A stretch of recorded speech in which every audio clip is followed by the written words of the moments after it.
زیادہ ہوگا تو انویسٹمنٹ بھی زیادہ ہوگی. ان کو کہا گیا to make investment in different fields of their country for future development. اپنے ملک کے آنے والے وقت میں ترقی کے لیے یہاں پر سرمایہ کاری کریں. دی فارن انویسٹرز وار آلسو. اس کے علاوہ جو فارن سرمایہ کار تھے ان کو بھی کہا گیا کہ وہ بھی آئیں ہمارے ملک میں to make investment in Pakistan. Pakistan میں سرمایہ کاری کریں اور ان کو سازگار ماحول فراہم کیا جائے گا. 22% increase in the investment was achieve. اور اس سلسلے میں حکومت نے جو نتائج حاصل کیے تھے اس کے بدلے میں 22% ہماری سرمایہ کاری میں اضافہ ہوا اور یہ ٹارگٹ اچیو کرنے کی مزید بہتر کرنے کی کوشش بھی کی گئی تھی اور یہ ایک اچھا انڈیکیشن تھا. نمبر 3 پہ ریڈکشن ان کنٹریز ڈیفیسٹ. جو اس پرائیویٹائزیشن کے بعد حکومت نے جو ریفارمز کی وہ یہ تھا کہ ریڈیوس کیا جائے, کم کرنا. ریڈکشن سے مراد ریڈیوس کم کرنا ان کنٹریز ڈیفیسٹ. ملک کی خسارے کی سچویشن جو ہے, جو ہمارا بجٹ جو تھا وہ ڈیفیسٹ جو تھا اس کو مثبت بنایا جائے, پازیٹیو بنایا جائے, منافع کا بجٹ بنایا جائے. Before the Musharraf period the country's deficit was 7%. Pervez Musharraf کی حکومت سے پہلے 7% یہ ڈیفیسٹ تھا, یعنی خسارے کی سرمایہ کاری تھی یا خسارے میں ہم جا رہے تھے, which was brought down to 4.5%. اور اس کو کم کر کے 4.5% پر لایا گیا تھا. It took many positive measures to reduce poverty from 32% to 20%. اور انہوں نے اور بھی کئی اقدامات اٹھائے تھے, وہ بڑے مثبت تھے غربت کو کم کرنے کے لیے, اور غربت کا لیول جو تھا وہ 32% سے کم کر کے 20% پر لایا گیا تھا. This was also a good sign. Number 4 پہ obtaining energy. انرجی, بجلی کے بحران کو قابو پانے کے لیے, انرجی کے مسائل کو کم کرنے کے لیے یہ پاور حاصل کرنا ضروری تھی. آپ کو پتہ ہے کہ ہم زیادہ انحصار جو ہیں وہ پن بجلی پر کرتے ہیں جو سستی بھی ہے. اب زیادہ سے زیادہ بڑھتی ہوئی آبادی کی ضروریات کو پورا کرنے کے لیے, روزگار کے بہتر مواقع فراہم کرنے کے لیے ہمارے ہاں جو بجلی کا مسئلہ ہے that is very ticklish problem. In order to get continuous supply of electricity, بجلی کی بغیر کسی تعطل کے سپلائی مہیا کرنے کے لیے and obtain energy, اور توانائی کے ذرائع کو حاصل کرنے کے لیے, توانائی کو حاصل کرنے کے لیے plans were made, منصوبہ سازی کی گئی to increase the hydel power production. اور کس فیلڈ میں کی گئی کہ پن بجلی جو ہے اس کی پیداوار میں اضافہ کیا جائے. پن بجلی جو پانی کے ذریعے حاصل ہوتی ہے, ڈیم بنا کر اس سے بجلی جو حاصل ہوتی ہے.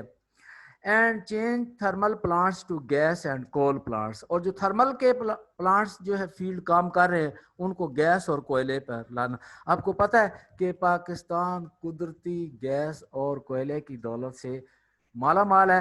وقت کی ضرورت ہے کہ ہم ان وسائل سے فائدہ اٹھائیں جو قدرت نے ہمیں وافر مقدار میں دیے ہیں. عزیز طلباء, حکومت کی یہ کوشش ہوتی ہے کہ لوگوں کو زیادہ سے زیادہ بجلی اور جو اس سے ریلیٹڈ فیسلٹیز ہیں ان کو باہم پہنچایا جا سکے تاکہ ہمارا جو معاشی نظام ہے وہ سموتھلی چل سکے, لوگ بھی اس سے آپٹیمم بینیفٹ حاصل کر سکے.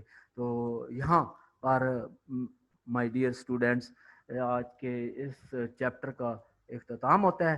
ہم نے اس پورے چیپٹر میں اوور آل بہت ساری چیزوں کو پڑھا, بہت سارے ٹاپکس کو دیکھا دیٹ وار ویری نالجنگ, جو کہ بہت مفید تھے. اس میں ہمارے نالج میں بھی اضافہ ہوا. مختلف ادوار میں ہونے والی حکومتی جو تبدیلیاں تھیں ان کا جائزہ لیا. پھر ہم نے یہ بھی دیکھا کہ کیا کیا اقدامات اٹھائے گئے تھے کہ زیادہ سے زیادہ فی کا آمدنی کو بھی اضافہ کیا جا سکے, معیشت کو درست خطوط پر چلایا جا سکے, روزگار کی بہتر سہولتیں پیدا کی جا سکیں. تو یہاں پر اوبٹیننگ انرجی کے ساتھ ہی ہمارے اس سبق کا اختتام ہوتا ہے. انشاءاللہ اس کے بعد ہم چیپٹر نمبر 7 کا آغاز کریں گے جو کہ فارن پالیسی کے بارے میں ہے. لیکن اس چیپٹر کو شروع کرنے سے پہلے میں چاہتا ہوں کہ آپ کی ایکسرسائز جو ہے اس پہ بھی نظر دوڑاتا چلوں، کیونکہ جب تک ہم کسی چیز کو ریویو نہیں کرتے، دوبارہ سے جائزہ نہیں لیں گے، ایکسرسائز کو ہم نہیں ٹرائی کریں گے، اس وقت ہم نہیں دیکھ سکتے کہ ہمارے نالج میں کہاں تک اضافہ ہوا ہے۔ احتساب، جانچ، امتحان، یہ سب ہماری کوالٹی کو بہتر کرنے کے سورسز ہیں۔ تو آئیے عزیز طلبہ، ایکسرسائز میں پارٹ نمبر 1 پہ دیکھتے ہیں۔ یہ ٹک کرنا کا عمل ہوتا ہے، جو درست ہے اس کے اوپر ہم نے ٹک کرنا ہے۔ 4 options are given for every question, tick the correct option, correct option پہ کرنا ہے۔ میں آپ کو گائیڈ بھی کرتا ہوں، آپ بھی اپنی بک کے اوپر ٹک کریں انشاءاللہ۔ اس چیپٹر میں بھی ہمارے بورڈ کے پیپر میں آئیں گے کویسچن۔ نمبر 1 پہ، آن 20 دسمبر 1971 took the oath of President of Pakistan and Chief Martial Law Administrator۔ تو اس وقت کون تھے chief martial law administrator? B option پہ ٹک کریں گے، ذوالفقار علی بھٹو، ذوالفقار علی بھٹو، آپشن بی پہ۔ نمبر 2 پہ، یوم تکبیر از سیلیبریٹڈ، ہم نے اس میں پڑھا بھی تھا کہ یہ یوم تکبیر اللہ اکبر کا نعرہ ہم کب صدا کرتے ہیں، کیوں کیا تھا؟ یہ 28 مئی 1998 میں تھا، جب پاکستان نے ایٹمی دھماکے کیے تھے۔ ڈی پہ ٹک کریں۔ نمبر 3 پہ، in South Asia through an act viceroy lord Ripon implemented the system of local governments in, انہوں نے بنیادی جمہوریتوں کے نظام کو رائج کیا تھا، وائسرائے لارڈ رپن نے یہ کب کیا تھا؟ اچھا، ایک کویسچن ہوتا ہے، اس میں یہ 4 آپشن دیے جاتے ہیں، جواب ہوتے ہیں، تو ایک کریکٹ ہوتا ہے، باقی ڈسٹریکٹرز ہوتے ہیں۔ آپ نے ذرا تاریخ وائز ایونٹس کو جب آپ پڑھتے ہیں تو آپ کے ذہن میں ایک سیکوینس پیدا ہو جاتا ہے، آپ اس سے بخوبی اندازہ لگا سکتے ہیں کہ کون سا آپشن درست ہوگا۔ یہ تھا 1884، آپشن ڈی۔ ڈی پہ آپ نے ٹک لگانا ہے یا دائرہ لگائیں، ٹک کریں اور یاد بھی کرنا ہے۔ یہ لارڈ رپن نے 1884 میں، متحدہ ہندوستان تھا اس وقت، یعنی انگریزوں کی حکومت تھی، لارڈ رپن تھے، انہوں نے اس کو انٹروڈیوس کروایا تھا۔ نمبر 4 پہ، زکوٰۃ از ڈیڈکٹڈ، ہم سب کو پتہ ہے کہ زکوٰۃ کتنی دینی ہے، 2.5، آپشن اے پہ ٹک کرنا ہے، کیونکہ ہم ان زکوٰۃ کے مسائل سے بخوبی واقف ہیں کہ 100 روپیز پر 2.5 زکوٰۃ جو ہے وہ ادا کی جاتی ہے۔ نمبر 5 پہ، 33% of the total sets of district council is reserved for, 33% سیٹیں، جو پچھلا لیسن تھا ہم نے پڑھا تھا، بہت ابھی دور کی بات نہیں ہے۔ آپشن ہے ویمن کے لیے یہ سیٹیں تھی 33%، آپشن اے پہ ٹک کرنا ہے، clearly this is showing women تھی۔ Number 6، the total members of the national assembly اور یہ کتنے ہیں؟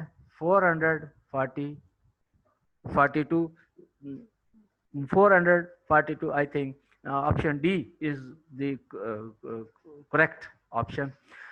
Number 7، Pakistan did atomic blast in 1998، option C پہ، آپشن سی پہ ٹک کرنا ہے۔ نمبر 8، In 1993 گورنمنٹ آف بے نظیر بھٹو started 5 years پلان، حکومت نے بے نظیر بھٹو کی حکومت نے کون سے منصوبے کا اعلان کیا؟ ان سے 5 سالہ منصوبے کا اعلان کیا تھا 1998 میں، یہ 8واں منصوبہ تھا، آپشن ڈی پہ تھا۔ تو اوپر والا کویسچن ذرا دیکھیے، total members of the national assembly اور سوری میں نے آپ کو یہ غلط بتایا، 342، آپشن بی کریکٹ آنسر جو ہے اس کے اوپر ٹک کرنا ہے۔ نمبر 9 پہ، میاں محمد نواز شریف ہمسیلف اناگوریٹڈ، میاں محمد نواز شریف نے خود افتتاح کیا تھا موٹر وے کا آن دی کمپلیشن آف سرمنی ان 1998 میں انہوں نے اس منصوبے کا افتتاح کیا تھا، موٹر وے کا، M2 کا، فرام لاہور ٹو اسلام آباد۔ نیکسٹ چلتے ہیں اگلے پہ، یہ شارٹ آنسر کویسچنز ہیں، میں تھوڑا سا گائیڈ کروں گا، زیادہ ٹائم نہیں لینا، پھر ہم اس کو وائنڈ اپ کرنا ہے۔ Right to duties of the union council, union council کا آپ نے جو پارٹ پڑھا ہے اس میں صرف 2 فرائض کو آپ نے